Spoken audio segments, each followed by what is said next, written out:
Lalampasan ko muna ito. Magandang serye ito magandang serye. Yan. Makikita nyo, nagkahaba-haba na traffic.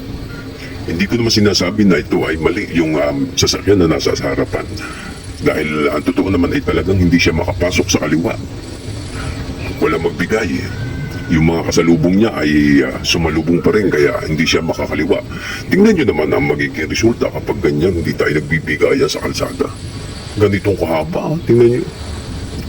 Yan paano na lang yung mga papasok ng opisina?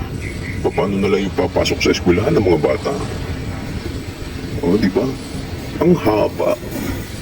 Yan ang nagiging resulta.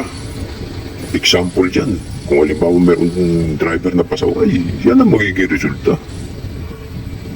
Kaya huwag tayong pasaway sa kalsada. Huwag tayong siga. Kailangan ay magbigayan. Diba? Ang haba, hanggang dito.